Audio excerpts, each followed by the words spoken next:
अगर पिछले पार्ट्स नहीं देखे तो पहले वो देख लो। नेक्स्ट पार्ट 2 दिन बाद 12 को 7 बजे आ जाएगा। अभी तक हमने देखा स्पिरिट और ब्लड सेक्टर मिलकर प्रोफाउंड सेक्टर को हरा देते हैं और आखिर में चारों सेक्टर एक एग्रीमेंट करके एक नया रिवर डिफाइंग सेक्टर बना लेते हैं। बाय को इस नए सेक्टर का यंग पैट्रियार्क बनाया जाता है। मास्टर सेक्टर बताता है उनकी स्काई रिवर सेक्टर के साथ वार की रिक्वेस्ट एक्सेप्ट कर ली गई है, इसलिए उन्हें 1 महीने में बैटलफील्ड में आना होगा।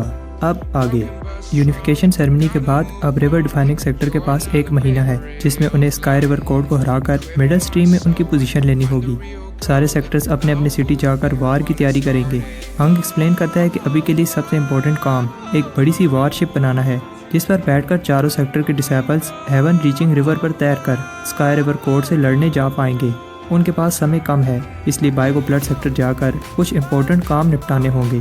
इन सब चीज़ों से पहले हंग बाय को किसी से मिलवाना चाहता है। बाय शॉक होता है क्योंकि वो पाथ कल्टीवेशन माउंटेन के नीचे टेलीपोर्ट हो गए हैं। हंग बताता है ये माउंटेन असल में एक बहुत बड़ी अरे है। इस अरे को बनाने के लिए कई जनरेशन के नेसेंट सोल कल्टीवेटर्स ने मेहनत की। ये अरे इतनी पावरफुल है कि नेसेंट सोल के ऊपर के सेलेस्टियल कल्टीवेटर्स भी इसे तोड़ नहीं पाएंगे। बाय सोचता है जिस पर्सन को वो मिलने जा रहा है आखिर वो इतनी प्रोटेक्शन में क्यों रहता है। जिस केव में वो जा रहे हैं ये हेवन रीचिंग रिवर के नीचे है और ये केव स्पिरिचुअल एनर्जी की हेल्प से सारी पीक्स को आपस में कनेक्ट करती है। स्पिरिट सेक्टर ने ये अरे बनाने में अपनी पूरी मेहनत की ताकि स्टीम बीइंग की नींद खराब ना हो। हंग बताता है कि बाय वार से पहले जो हेवन रीचिंग पिल बनाने की कोशिश कर रहा था, हंग ने उस पिल के एसेंस को यूज करते हुए एक आखिरी 10 ब्रेथ रिवर डिफाइनिंग पिल को समन किया। हंग बाय को वो पिल देकर कहता है अब बाय ही है जो सेक्टर के छुपे हुए राजों का पता लगा सकता है। तब बाय एक पावरफुल ऑरा सेंस करता है और फिर पानी से कुछ बाहर आता है। बाय को समझ आ जाती है ये कौन है। जब patriarch Khan ancient fidget sector के मास्टर को रिस्पेक्ट दिखाता है, बाय पूछता है क्या उसे जो फिजिट सेक्टर का मेडिसिनल स्क्रॉल दिया गया था वो इस एंशिएंट सेक्टर की इनहेरिटेंस थी। बाय सोचता है कि जो मेरे हाथ में रिवर डिफाइनिंग पिल है इसका इस एंशिएंट कॉफन के साथ क्या रिलेशन है। तब कुछ होने लगता है और बाय को एक आवाज़ बताती है कि बाय को रिवर डिफाइनिंग पिल का सीक्रेट पता है, इसलिए स्पिरिट सेक्टर को फ्यूचर में प्रोटेक्ट करने की रिस्पॉन्सिबिलिटी इसे उठानी होगी। ये एक लड़की होती है जो बाय से कहती है कि अब वो इसे दिखाएगी फिजिट सेक्टर के साथ क्या हुआ था। फिजिट सेक्टर किसी समय नॉर्दर्न लाइन्स के पास हुआ करता था और इसकी पावर आज के स्टारी स्काई सेक्टर से कम नहीं थी, लेकिन तब उनकी 10,000 साल की मेहनत एक धोखे की वजह से पानी में मिल गई। फिर इस सेक्टर के बचे हुए डिसेबल्स डाउन स्ट्रीम में ट्रेवल करने लगे ताकि फिर से इस सेक्टर को रिवाइव कर पाएं और उन्हीं डिसेबल्स में से कुछ डिसेबल्स ने स्पिरिट सेक्टर बनाया था। स्पिरिट सेक्टर के बनने के बाद ये लड़की एक कोर बनकर हमेशा की नींद में चली गई और जाने से पहले सेक्टर को ये 10 ब्रेथ रिवर डिफाइनिंग पिल देकर गई ताकि जब भी इस चीज़ का डर हो कि सेक्टर ख़त्म होने वाला है तो वो लोग इस पिल को यूज़ कर पाएँ। क्योंकि बाय को अब ये सीक्रेट पता चल चुका है, अब उसकी ये रिस्पॉन्सिबिलिटी है कि वो उस लोकेशन को याद रखे और आने वाली पीढ़ियों को इसका बताए। तब बाय को होश आ जाता है। बाय हंग से पूछता है क्या अगर वो रिवर रिफाइनिंग पिल को रिफाइन कर लें तो उसके बाद वो ट्रू स्पिरिट को जगा पाएंगे। हंग बताता है कि अगर पिल को परफेक्टली रिफाइन ना किया जाए तो ये पिल सिर्फ कुछ ही समय के लिए स्टीम बीइंग को जगा पाएगी। बाय के हाथ में जो पिल है इसकी हेल्प से वो सिर्फ 10 सेकंड के लिए स्टीम बीइंग को जगा पा रहे हैं। हंग बताता है कि अगर उनके पास एक और ऐसी पिल होती तो वार को जीतने का चांस बढ़ जाता। बाय इसी पिल को रिफाइन करना चाहता है, लेकिन हंग कहता है कि पहले उसे उस जगह पर जाना होगा। हंग एक्सप्लेन करता है मॉन्यूमेंट एग्जाम को पहले असल में इसलिए बनाया गया था ताकि एक ऐसे अपोथेकेरी मास्टर को चुना जा सके जो रिवर डिफाइनिंग पिल बना पाए। इस टेस्ट को जीतने के बाद जो रिवर डिफाइनिंग पिल मिलती है वो किसी काम की नहीं है, लेकिन उस पिल को बनाने का फॉर्मूला ओरिजिनल रिवर डिफाइनिंग पिल जैसा ही है। सेक्टर एल्डर्स को लगता था जिस अपोथेकेरी मास्टर को वो टेस्ट जीतने पर पिल मिलेगी वो उसके फार्मूला को क्रैक कर पाएगा, लेकिन बाय को याद आता है वो पिल उस बेवकूफ़ चिकन ने खा ली थी। तब हंग एक्सप्लेन करता है अगर वो अपोथेकेरी मास्टर जिसने सारे मॉन्यूमेंट पास किए हैं वो फिर से पहले मॉन्यूमेंट में जाकर सिंबल ड्रा करे तो ऐसा करने पर एक सीक्रेट अरे एक्टिवेट हो जाएगी। वो अरे रिवर डिफाइनिंग पिल बनाने में हेल्प कर सकती है। बाय ये चीज़ ट्राई करता है। सब शौक होते हैं क्योंकि सेक्टर की हिस्ट्री में उन्होंने मॉन्यूमेंट को इस तरह सिंबल ड्रा करते हुए पहली बार देखा है। जो भी अपने राइवल टर्टल को देख रही होती है जिन उस टर्टल से बदला लेना चाहता है, लेकिन लॉ एनफोर्समेंट हाल वाले बताते हैं जो भी मॉन्यूमेंट के पास भी गया उसे पनिशमेंट मिलेगी। जिन भी लॉ एनफोर्समेंट हाल में है इसलिए इसकी ड्यूटी लगाई जाती है कि कोई भी मॉन्यूमेंट के पास ना जाने पाए और उसे ना चाहते हुए भी ऑर्डर्स फॉलो करने पड़ते हैं। टीमू आकर बाय को कुछ आइटम्स देता है और सब हैरान होते हैं कि फर्स्ट जनरेशन पैट्रियार्क खुद आकर इसकी हेल्प कर रहे हैं और सोचते हैं कि आखिर ये स्पेशल पर्सन कौन है। अगर इसे ऐसा ट्रीटमेंट मिल रहा है इसका मतलब ये पर्सन स्टेटस में यंग पैट्रियार्क बाय से कम नहीं होगा। अंदर बाय एक्सप्लेन करता है, रिवर डिफाइनिंग पिल को बनाने के लिए कोई प्लांट ज़रूरत नहीं होते, लेकिन इसे बनाने में एक ही स्पिरिचुअल सोर्स होना चाहिए। इस मूवमेंट अरे की हेल्प से बाय की बॉडी में हेवन रीचिंग वाटर का फ्लो बढ़ गया है।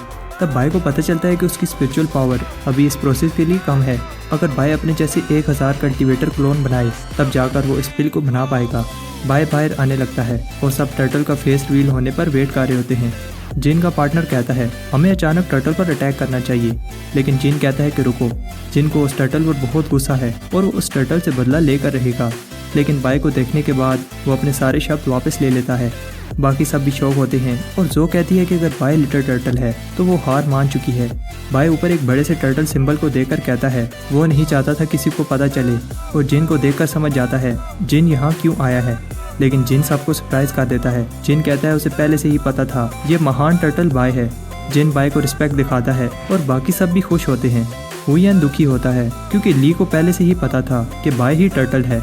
ली ने सबसे ये बात इसलिए छुपाई क्योंकि अगर सबको पता चल जाता तो उसे डर था कि कहीं इतनी सक्सेस मिलने के बाद बाय में घमंड ना आ जाए। लेकिन अब ली ऐसा नहीं सोचता क्योंकि अब बाय बड़ा हो गया है।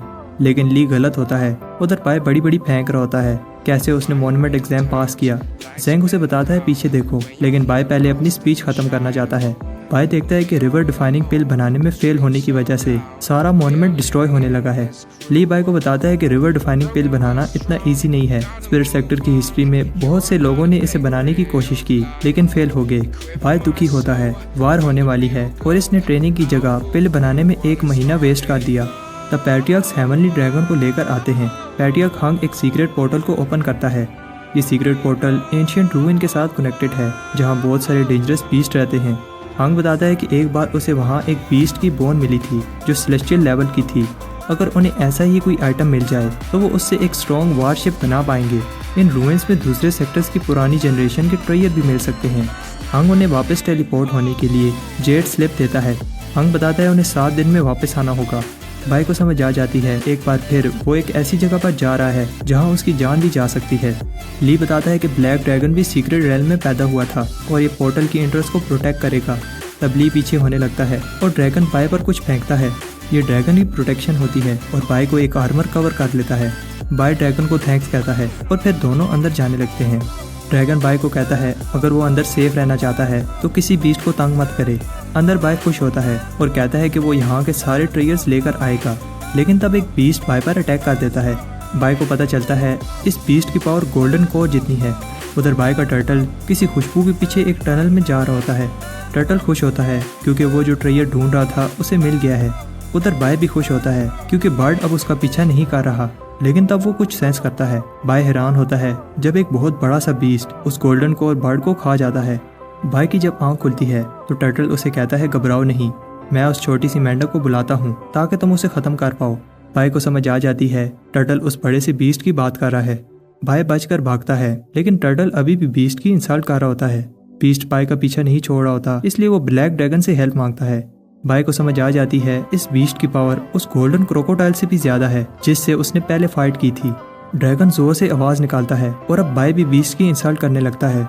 तब अचानक ड्रैगन भी वापस जाने लगता है क्योंकि ये टोड मिड स्टेज नेशन 100 लेवल पर है और ड्रैगन भी इसे हरा नहीं सकता। ड्रैगन जाते हुए कहता है वो पैट्रियार्क्स को बुला रहा है और बाय से कहता है कि तुम्हारी बॉडी स्ट्रॉन्ग है, तुम थोड़ी देर के लिए उसके पेट में जिंदा रह पाओगे। बाय टोड के पेट में घूम रहा होता है और टोड की हाई कल्टीवेशन की वजह से बाय का टेलीपोर्ट जेट टोकन भी काम नहीं कर रहा। तब बाय इस टोड के पेट में एक बहुत बड़े मॉन्स्टर की हड्डियां देखता है। उधर टर्टल को फिर से किसी चीज की खुशबू आती है। बाय प्रे करता है कि पैट्रियार्क जल्दी से आ जाएं। तब अचानक टोड बाय को डाइजेस्ट करने के लिए अपने पेट में एसिड रिलीज करता है। बाय एसिड से बचकर भाग रहा होता है और उधर टर्टल मजे से कुछ ढूंढ रहा होता है। बाय की सिचुएशन ठीक नहीं होती। टर्टल को वो जगह मिल जाती है जिसे वो ढूंढ रहा था और वो जगह इस फ्लैश वॉल की दूसरी साइड पर है। बाय एसिड में तैरते हुए टर्टल के पास आता है। टर्टल एक्सप्लेन करता है कि ड्रैगन आर्मर ज्यादा देर तक तुम्हें प्रोटेक्ट नहीं कर पाएगा। बाय को बिलीव नहीं होता टर्टल इस सिचुएशन में भी उसे टोंट मार रहा है। तब टर्टल बाय को बताता है वो कैसे बाहर निकल सकते हैं, लेकिन तब बहुत सारा एसिड इन्हें बहाकर ले जाता है। बाय टर्टल से कहता है कि जल्दी बताओ बाहर कैसे निकलना है। टर्टल बताता है कि स्प्लैश वॉल के पीछे बाहर जाने का रास्ता है। टर्टल बाय से कहता है कि अभी सोचने का समय नहीं है और अपनी बॉडी की पावर यूज करके इस फ्लैश वॉल को तोड़ो। बाय वॉल को तोड़ने की कोशिश करता है लेकिन ये इतना ईजी नहीं है। बाय का आर्मर भी वीक होने लगता है और एसिड स्किन को डैमेज करने लगी है। टर्टल बाय से कहता है कि तुम ये कर सकते हो। बाय अपनी डीमन बॉडी से एक पंच मारता है लेकिन कुछ नहीं होता। बाय हार नहीं मानता और फिर और जोर लगाता है जिससे वॉल में एक होल हो जाता है। बाय देखता है कि वो किसी चैम्बर में आ गए हैं। टर्टल एक्सप्लेन करता है इस कज़ाई पीस पर किसी ने सील लगाई है। इस सील की वजह से ये टोड बीस्ट किंग नहीं बन पा रहा और टोड की सारी एनर्जी यहाँ पड़ी एक आइटम को रिफाइन करने में लग रही है। बाय को समझ नहीं आती कि टर्टल क्या कह रहा है, लेकिन टर्टल कहता है तुम बस इस चीज़ के अंदर अपनी स्पिरिचुअल एनर्जी डालो। तब बाय वहाँ एक स्पिरिचुअल बीइंग को देखकर हैरान होता है। स्पिरिचुअल बीइंग कहता है अगर वो फाइट करना चाहते हैं तो वो उनकी हेल्प करेगा। जो ट्रेयर वो बना रहा है वो कंप्लीट नहीं हुआ, लेकिन कंप्लीट होने पर ये वेपन एक हेवनली ग्रेड वेपन बन जाएगा। इस वेपन का नाम इटर्नल नाइट है। जिसके पास भी ये वेपन होगा वो स्टोर्ड बीस्ट की वाइटलिटी को ऑब्जर्व करके अपनी पावर इंक्रीज कर पाएगा। टर्टल कहता है कि रुको, इस लेवल के आर्टिफैक्ट्स इतने सिंपल नहीं होते, इन्हें उठाने से पहले चेक करना होता है। लेकिन टर्टल उसे सूंघने लगता है और फिर चाट कर कहता है इसे उठाने में कोई प्रॉब्लम नहीं है। तब बाय को समझ आ जाती है ये सब इस टर्टल का किया धरा है। किसी ने टोड को जाकर जगाया और इसे पहले से ही पता था टोड के अंदर ये ट्रेयर छुपा है। टर्टल कहता है कि तुम बहुत बातें करते हो, ये वेपन तुम्हारे लिए है, जाकर उठा लो। लेकिन जैसे ही बाय वेपन को उठाता है रूम में बहुत सारा एसिड गिरने लगता है। अगर वो यहाँ रुके तो उनका खेल खत्म। बाय वो वेपन यूज करने का डिसाइड करता है। इस वेपन की पावर ऐसी है जो हमने आज तक नहीं देखी और इसकी एनर्जी टोड के मुंह से बाहर निकल रही होती है। बाय को समझ आ जाती है वो स्पिरिट सही कह रहा था। बाय इस पावर की हेल्प से अपनी अनडाइंग स्किन का सेकंड लेवल अनलॉक करने लगता है। बाय अपने 10 डीमंस को कहता है एक हो जाओ और फिर अपनी अशूरा बॉडी को समन करके टोड के मुंह से बाहर निकल जाता है। उधर एंशिएंट ब्लैक ड्रैगन पैट्रियार्क्स को बताता है बाय की जान खतरे में है। सारे पैट्रियार्क्स उसे बचाने के लिए भागते हैं, लेकिन उधर बाय ठीक होता है और टोड पर भारी पड़ रहा होता है। बाय का न्यू वेपन स्ट्रॉन्ग है लेकिन टोड भी वीक नहीं है। तब बाय टोड को स्पाइक से एक जगह पर पकड़ लेता है। बाय उसे हार मानने का एक चांस देता है और टोड को समझ आ जाती है वो नहीं जीत सकता, इसलिए हार मान लेता है। बाय टोड से कहता है तुम अपने सारे बीस्ट दोस्तों को बता देना कि जब भी वो मास्टर बाय को देखें तो रिस्पेक्ट दिखाएं। तब पैट्रियार्क्स ये देखकर हैरान होते हैं कि बाय ने न सिर्फ कज़ाई बीस्ट को हराया, साथ में बाय की स्ट्रेंथ अचानक पीक फाउंडेशन तक पहुंचने वाली है। बाय किसी को भी उस सीक्रेट वेपन का नहीं बताना चाहता जो उसे अभी मिला है, किसी को शक न हो, इसलिए बाय बताता है किसी ने अरे की हेल्प से बीस्ट को वीक कर दिया था, इसलिए वो इस बीस्ट को हरा पाया। हांग को पता होता है कि बाय उस वेपन को छुपा रहा है, लेकिन कुछ नहीं कहता। बाय पैट्रियार्क्स को उसकी हेल्प के लिए आने पर थैंक्स कहता है और इसके बदले ये टोड गिफ्ट देना चाहता है जो स्पिरिट सेक्टर को प्रोटेक्ट करेगा। हांग मान जाता है और बाय से कहता है कि वो जितना एंजॉय कर सकता है कर ले, क्योंकि एक बार वो मिशन पर चले गए तो शायद वापस ना आ पाए। बाय को पता है कि पैट्रियार्क हांग सही कह रहा है। कुछ टाइम बाद स्पिरिट सेक्टर के बैरियर को एक्टिवेट किया जाता है और स्पिरिट सेक्टर, जो कि अब रिवर डिफाइनिंग सेक्टर का हिस्सा है, बैटल के लिए अपनी फोर्सेस भेजता है। ये बैटल शिप्स बहुत बड़ी होती हैं। उधर ब्लड सेक्टर में शान बहुत सारा ब्लड एसेंस जमा करने के बाद अपनी वर्कशॉप को गुड बाय कहता है। दूसरे ब्लड सेक्टर मेंबर्स भी वार पर जाने के लिए रेडी होते हैं। सुप्रीम पैट्रियार्क जून को कहता है रेडी हो जाओ, तो अपने ब्लड लॉर्ड को सारी इन्फॉर्मेशन देनी है। तब वहाँ स्पिरिट सेक्टर की शिप्स भी आ जाती हैं और जून सरप्राइज होती है जब बाय उससे पूछता है तुम कैसी हो। सुप्रीम पैट्रियार्क फैंग बाय से कहता है तुम लोग पैट्रियार्क सॉन्ग के पास जाकर वार की तैयारी करो। हंग फैंग को बताता है जो स्पिरिट स्ट्रीम के 3 प्योर ट्रेयर्स वार में यूज होने वाले हैं रेडी हैं। फैंग बताता है कि ब्लड सेक्टर का ट्रेयर भी कल तक रेडी हो जाएगा। बाय कहता है कि उसके जाने के बाद सारी रिस्पॉन्सिबिलिटी जून पर पड़ गई होगी। बाय जून से ये बात पूछता है, लेकिन जून रिप्लाई नहीं देती। जून बताती है कि ये वही जगह है जहाँ हम दोनों पहली बार मिले थे। बाय कहता है कि उसे याद है। बाय बताता है अगर जून उसे अपनी पीक में ना बुलाती तो शायद आज चीज़ें डिफरेंट होती। जून पूछती है तुम अपने उस डिसीजन से पछता तो नहीं रहे। बाय बताता है वो एक ऑर्फन था जब स्पिरिट सेक्टर ने उसे अपनाया और फिर वो ब्लड सेक्टर आया और यहाँ लोगों से मिला तो इसकी केयर करते हैं। सबसे इम्पोर्टेंट वो जून से मिला और उन्होंने साथ में कई पल बिताए और मिलकर प्रॉब्लम्स का सामना किया। हर एक पल उसे याद है और जब वो सेक्टर वापस जा रहा था तब भी उसके दिल में एक ही बात थी कि ब्लड सेक्टर भी उसकी फैमिली है। बाय बताता है यहाँ आकर ऐसे लगता है जैसे वो अपने घर वापस आ गया है। जून बाय से कहती है तुम आखिरी बार इस जगह को देख लो, शायद फिर से तुम्हें इसे देखने का चांस ना मिले। बाय शौक होता है जब जून बताती है कल सारा ब्लड सेक्टर ब्लड एंसेस्टर की बॉडी में चला जाएगा और बाय ही है जो इस बॉडी को कंट्रोल करेगा। बाय को समझ आ जाती है इससे माउंटेन गेट टूट जाएगा, लेकिन जून बताती है उन्हें ये सेक्रीफाइस करनी ही होगी। अगर वो न जीते तो सब खत्म हो जाएगा। जून कहती है वो बताना तो नहीं चाहती, लेकिन उसे बहुत डर लग रहा है। बाय को पता है कि वो कैसा फील कर रही है, लेकिन जून को बताता है कि उसे अपनी लाइफ से भी ज्यादा उन लोगों की फिक्र है जो उसके क्लोज हैं। बाय कहता है वो हारे या जीते इससे फर्क नहीं पड़ता, और रही बात इस जगह की, तो इससे भी फर्क नहीं पड़ता, क्योंकि अगर वो लोग एक साथ हैं तो वही जगह घर है। अगले दिन बाय एक्सप्लेन करता है वो लोग स्काई रिवर कोड से लड़ने के लिए पहली बार ब्लड एंसेस्टर की बॉडी को एक्टिवेट करने जा रहे हैं। ये काम टफ है और उन्हें बहुत कुछ सेक्रीफाइस करना पड़ेगा, लेकिन अगर वो सब मिलकर एक दूसरे का साथ दें तो वो ये वार जीत जाएंगे। सब कहते हैं कि वो अपने ब्लड लॉर्ड पर ट्रस्ट करते हैं। फैंग एक्सप्लेन करता है वो बहुत समय से इस चीज़ का वेट कर रहा था और अब बाय की वजह से वो ये देख पाएगा। बाय कहता है कि वो रेडी है। फैंग सब डिसाइपल्स को एक्सप्लेन करता है एंसेस्टर की बॉडी में 180 एक्यू पॉइंट्स हैं, जिनमें से 72 एपरेचर और 36 मेरिडियंस हैं। फैंग सब डिसाइपल्स को कहता है आगे बढ़ो। दूसरे सेक्टर पैट्रियार्क इस सीन को देखकर हैरान होते हैं और उन्हें बिलीव नहीं हो रहा जो ब्लड सेक्टर करने जा रहा है। फैंग एक्सप्लेन करता है कि उन्हें 3 स्पिरिचुअल सोल्स और 7 फिजिकल बॉडीज चाहिए। Nation soul cultivator physical body की पोजीशन लेंगे और बाय तीनों स्पिरिचुअल सोल्स की। बाय कहता है कि उसे समझ आ गई और फिर सब अपनी अपनी पोजीशंस लेने लगते हैं। बाय एक्सप्लेन करता है उसे एंसेस्टर की बॉडी को कंट्रोल करने के लिए सोल और फिजिकल बॉडी को कनेक्ट करना होगा। बाय अनाउंस करता है मैं ब्लड एंसेस्टर सबकी बात सुन पा रहा हूँ और फिर सारे ब्लड डिसाइपल्स बाय को रिस्पेक्ट दिखाते हैं। इस बॉडी को कंट्रोल करने के लिए जितना बाय का जिंदा रहना इम्पोर्टेंट है उतना ही उनका भी जिंदा रहना इम्पोर्टेंट है। बाय बॉडी को ऑर्डर देता है खड़ी हो जाओ। बाकी सब भी शॉक होते हैं। ब्लड सेक्टर ने वार के लिए अपना माउंटेन गेट सेक्रीफाइस कर दिया है। सब ब्लड सेक्टर की बहादुरी से इम्प्रेस होते हैं। हाथ हिलने लगता है और पानी में बड़ी बड़ी लहरें बनने लगती हैं। सबको समझ आ जाती है अगर ब्लड सेक्टर ने यह पावर मैजेस्टिक सिटी में यूज की होती तो आज कोई भी जिंदा न बचता। हांग को समझ आ जाती है बाय ब्लड सेक्टर के लिए क्यों इतना इम्पोर्टेंट है और बाकी सब भी शौक में होते हैं। बाय एक बार फिर बॉडी को उठने का ऑर्डर देता है। सारे ब्लड सेक्टर्स अपनी पूरी पावर लगा देते हैं। पास में कोई मिस्टीरियस आदमी ये सब देख रहा होता है और फाइनली ब्लड एंसेस्टर की बॉडी बाहर आती है। तब हमें दिखाया जाता है कि पास्ट में क्या हुआ था। स्काई रिवर कोड ने हायर सेक्टर को गुस्सा दिलाया, जिसकी वजह से उन्हें पनिशमेंट देने का डिसाइड किया गया।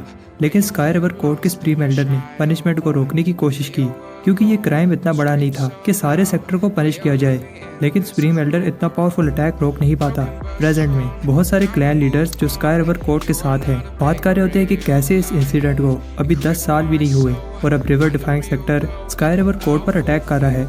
उन्हें पता है कि रिवर डिफाइंग सेक्टर स्ट्रॉन्ग है, लेकिन स्काई रिवर कोड की स्ट्रॉन्ग बेस की वजह से उनके जीतने का भी कुछ चांस है।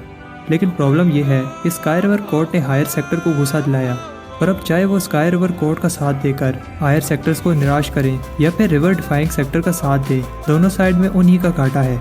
उन्हें जल्दी ही डिसाइड करना होगा स्काई रिवर कोड का साथ देना है या नहीं। रिवर डिफाइंग सेक्टर तेजी से स्काई रिवर कोड की डायरेक्शन में आगे बढ़ रहा होता है। हंग बताता है कि हमें स्काई रिवर कोड को कम नहीं समझना चाहिए और अपनी पूरी पावर दिखानी चाहिए। स्काई रिवर कोड के बहुत सारे डिसाइपल्स की कल्टीवेशन बहुत ज्यादा है, क्योंकि मिडल स्ट्रीम की स्पिरिचुअल पावर हमारी लोअर स्ट्रीम से कई गुना ज्यादा है। उधर जून सोच रही होती है अब उसकी पावर इतनी है कि वो गोल्डन कोर कर सकती है, लेकिन अभी ऐसा करना सेक्टर के लिए डेंजरस हो सकता है। उनका मेन गोल बाय को प्रोटेक्ट करना है, क्योंकि बाय ही है जो उन्हें जिता सकता है। बाय मिडल स्ट्रीम की हाई कल्टीवेशन का फायदा उठाते हुए अपना 9th सीवी क्रिस्टलाइज करके पीक फाउंडेशन एस्टेब्लिशमेंट पर पहुंच जाता है। जिन लीडर्स को हमने पहले देखा था वो रिवर डिफाइंग सेक्टर से मिलने आते हैं और बताते हैं कि वैसे तो वो सब छोटे क्लैंस हैं, लेकिन वो रिवर डिफाइंग सेक्टर की पावर को मान रहे हैं। वो प्रॉमिस करते हैं कि वो सब रिवर डिफाइंग सेक्टर का वार में साथ देंगे। बाय को समझ आ जाती है पैट्रियार्क ने सारे क्लैंस को अपनी पावर दिखाने का क्यों कहा था। बाय जैसे ही अंदर जाता है सारे क्लैन लीडर्स बाय को रिस्पेक्ट दिखाते हैं। बाय उन्हें कहता है कि तुम लोगों को इस तरह बिहेव करने की जरूरत नहीं है, क्योंकि वो गलत साइड छोड़कर सही साइड पर आ गए हैं। बाय कहता है कि जब तक सारे क्लैंस उनके साथ कोऑपरेट करेंगे उनकी प्रोटेक्शन की रिस्पॉन्सिबिलिटी रिवर डिफाइंग सेक्टर की है। ये बात सुनकर क्लैन लीडर खुश होते हैं और स्काई रिवर कोड की इन्फॉर्मेशन देने लगते हैं। स्काई रिवर कोड असैसिन्स का सेक्टर है जिन्होंने फ्लोरा और स्पेशल टेक्निक्स को यूज करते हुए मिडिल स्ट्रीम में अपनी जगह बनाई। उनका पैट्रियार्क सेलेस्टियल लेवल पर है। सब हैरान होते हैं जब स्काई रिवर कोड के 2 में से एक केयरलूम स्काई वेन ईवल ट्री दिखाया जाता है। ये ट्री स्काई रिवर कोड के लिए बहुत इंपॉर्टेंट है, क्योंकि सारे डिसाइपल कल्टीवेशन में उसी ट्री की हेल्प लेते हैं। पैट्रियार्क फैंग सोच रहा होता है कैसे ये ट्री भी हमारे ब्लड एंसेस्टर जैसा है। क्लैन लीडर्स बताते हैं स्काई रिवर कोड के गेट्स माउंटेन्स में छुपे हैं, इसलिए उनके अंदर जाना मुश्किल है। लेकिन हेवनली पनिशमेंट की पाम स्ट्राइक के बाद न सिर्फ सुप्रीम सेलेस्टियल पैट्रियार्क मार गया, साथ में स्काई रिवर कोड की 70% पावर कम हो गई।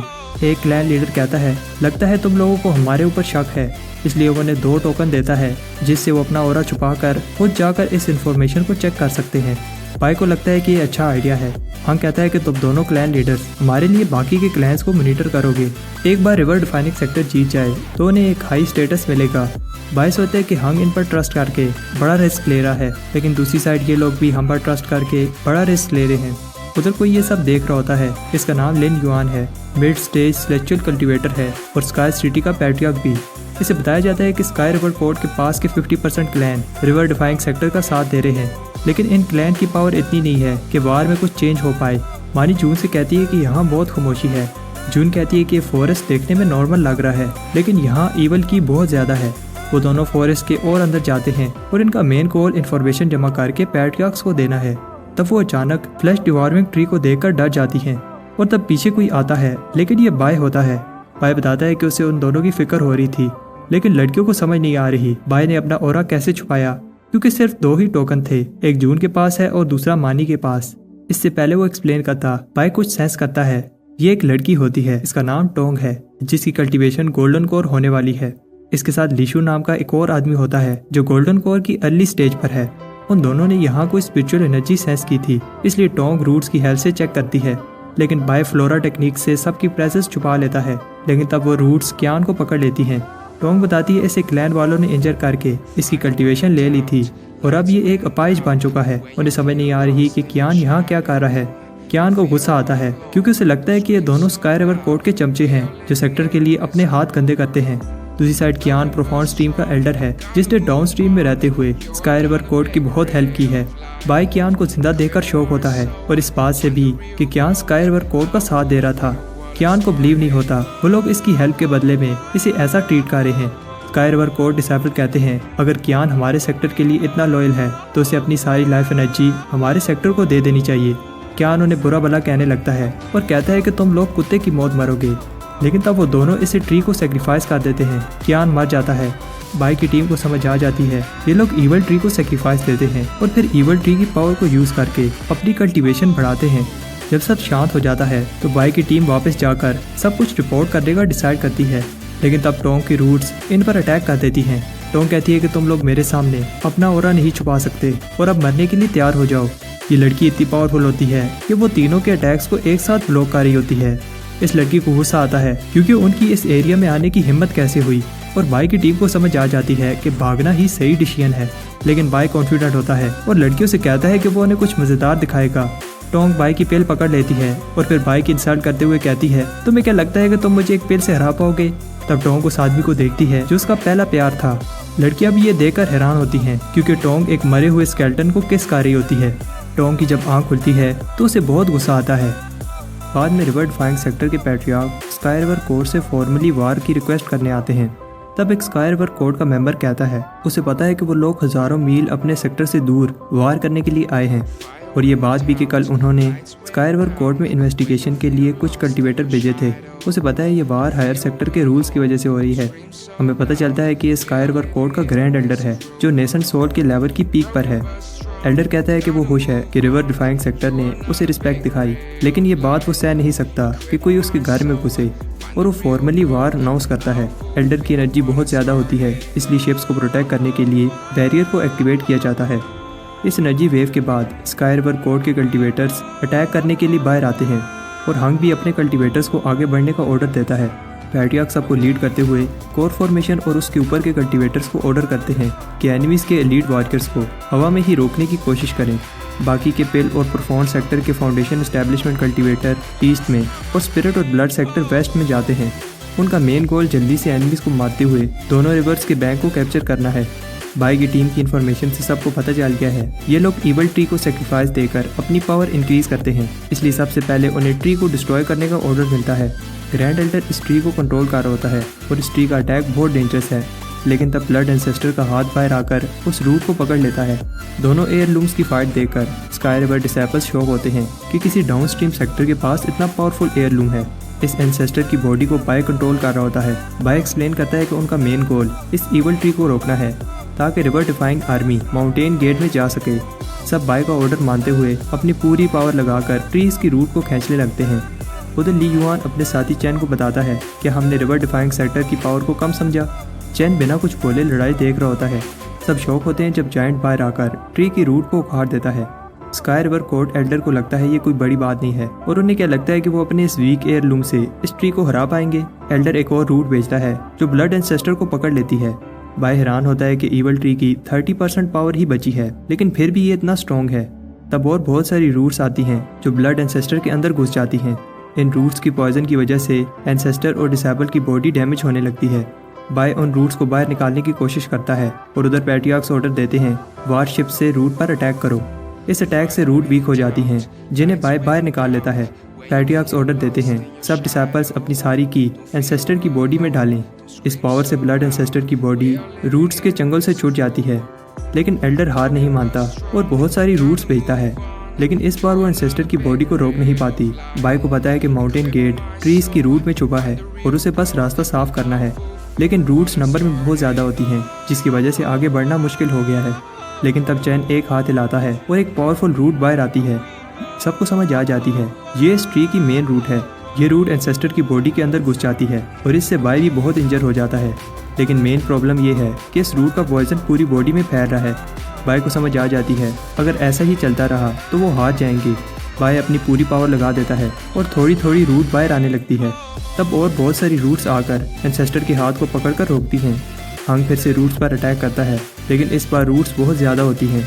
बाय को समझ आ जाती है अगर उसे सबकी जान बचानी है तो उन्हें पीछे भागना होगा, लेकिन अगर ऐसा किया तो रिवर डिफाइंग सेक्टर इस ईवल ट्री को हरा नहीं पाएगा। पैट्रियार्क बताता है कि उसे हार नहीं माननी चाहिए क्योंकि रिवर डिफाइंग सेक्टर का फ्यूचर अब उसके हाथ में है। सब ब्लड सेक्टर डिसेबल्स को ऑर्डर दिया जाता है कि अपनी सारी ब्लड की को एक जगह कंसंट्रेट करें। बाय ब्लड एंसेस्टर को रूट्स की पकड़ से छुड़ाने की कोशिश कर रहा होता है और तब उसके पास बहुत सारी ब्लड की आने लगती है। इस पावर के साथ बाय अपने गले से रूट हटा लेता है, फिर मेन रूट को पकड़कर खींचने लगता है। सिचुएशन खराब होने लगती है और हंग सब डिसेबल्स को ऑर्डर देता है पीछे हो जाओ, और नेसेंट और कोर फॉर्मेशन कल्टीवेटर्स को अपने अपने बैरियर्स को एक्टिवेट करने का ऑर्डर मिलता है। बैरियर बड़ी मुश्किल से स्काई रिवर कोर्ट का अटैक रोकते हैं। डिसेबल्स इंप्रेस होते हैं जब एंसेस्टर ट्री पर भारी पड़ने लगता है। बाय देखता है कि सारे ब्लड सेक्टर अपनी सारी एनर्जी दे रहे हैं। बाय कहता है कि वो उन्हें निराश नहीं कर सकता। पैट्रियार्क एक्सप्लेन करता है अगर हम ऐसे ही ट्राई करते रहे तो ट्री गिर जाएगा। बाय देखता है कि कल्टीवेटर्स की खत्म होने की वजह से उनकी बॉडी और तेजी से पॉइजन हो रही है। अगर ऐसे ही चलता रहा तो सब मर जाएंगे। बाय को समझ आ जाती है उसे अकेले ही एंसेस्टर की बॉडी को कंट्रोल करना होगा। अगर वो सिर्फ कुछ सेकंड के लिए ही इसे कंट्रोल कर ले तो काम बन जाएगा। सब शॉक होते हैं जब बाय बताता है कि वो अकेले ही ब्लड एंसेस्टर की बॉडी को कंट्रोल करेगा। सब इसे रोकते हैं, लेकिन बाय अपनी एंसेस्ट्रल पावर से उन्हें बाहर टेलीपोर्ट कर देता है। बाय एंसेस्टर की बॉडी में बची हुई सारी की को यूज़ करते हुए रूट्स को तोड़ने लगता है। एल्डर हार नहीं मानता और बाय को और बहुत सारी नई रूट्स पकड़ने लगती हैं, लेकिन बाय एंसेस्टर की पावर यूज़ करके आगे बढ़ने में कामयाब हो जाता है। स्काई रिवर डिसेबल्स इसे रोकते हैं, लेकिन देर हो जाती है और एंसेस्टर का हाथ स्काई रिवर सेक्टर में घुस जाता है। सब डर जाते हैं जब एंसेस्टर की सारी बॉडी पॉइजन हो जाती है, लेकिन तब बाय टेलीपोर्ट होकर गुड न्यूज़ देता है कि ब्लड सेक्टर ने ईवल ट्री को रोककर अपना मिशन पूरा कर लिया है। सुप्रीम पैट्रियार्क कहता है यही चांस है और सारे डिसेबल्स को अटैक करने का ऑर्डर देता है। सारे नेसेंट सोल और कोर फॉर्मेशन के हाई लेवल कल्टीवेटर्स को एंसेस्टर की आर्म के रास्ते से सेक्टर में घुसने का ऑर्डर मिलता है। ब्लड सेक्टर पैट्रियार्क्स बताते हैं जब ब्लड एंसेस्टर जिंदा थे तब उनके पास अनडाइंग बॉडी थी, लेकिन अब उनके मरने के बाद बॉडी वीक हो गई है और अब बस सिर्फ ये ट्री को रोक सकती है। अंदर रिवर डिफाइंग कल्टीवेटर्स को स्काई रिवर कल्टीवेटर्स मिलते हैं और ये गोल्डन कोर कल्टीवेटर्स बहुत पावरफुल हैं। मास्टर ली भी इनसे मुश्किल से फाइट कर रहा होता है। तब पैट्रियार्क स्काई रिवर कोर के नेसेंट सोल्ड कल्टीवेटर से फाइट करने आते हैं।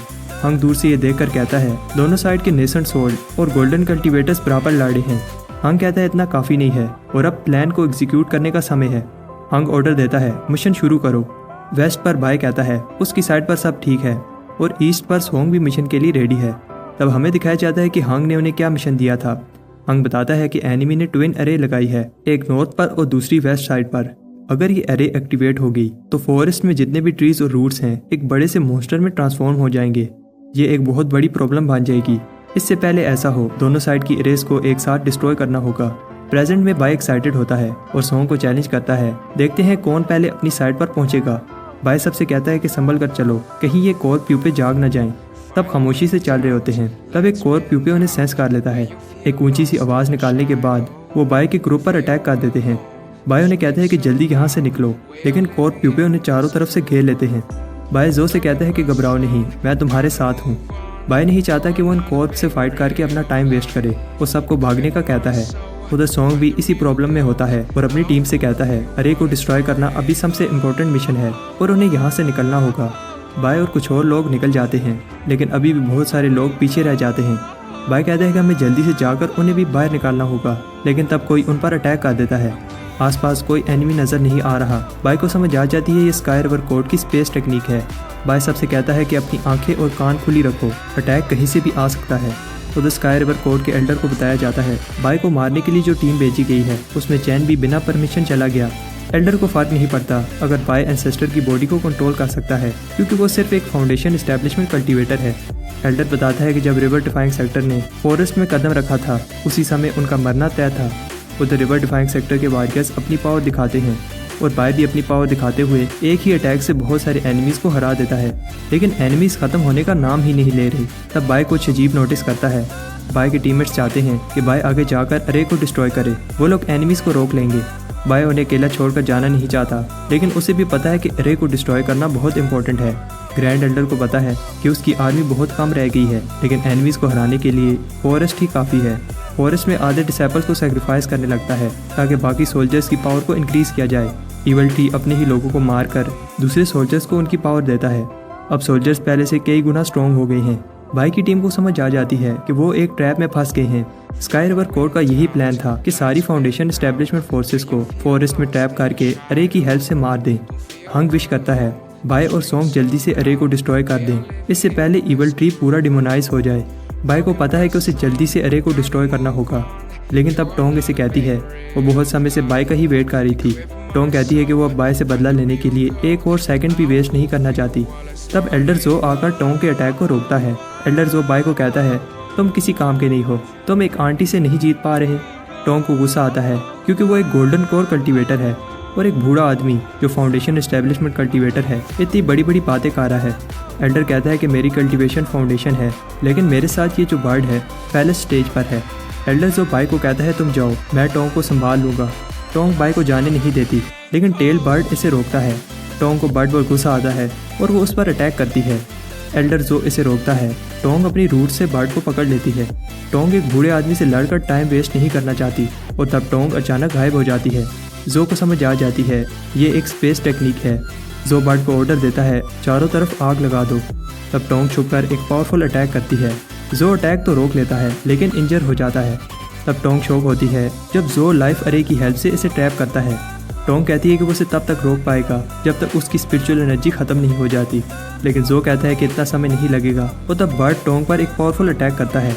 उधर बाय और सॉन्ग अपनी पोजीशन ले लेते हैं और अरे को डिस्ट्रॉय करने के लिए एक साथ अटैक करते हैं। तब अरे डिस्ट्रॉय हो जाती है और एल्डर बहुत इंजर हो जाता है।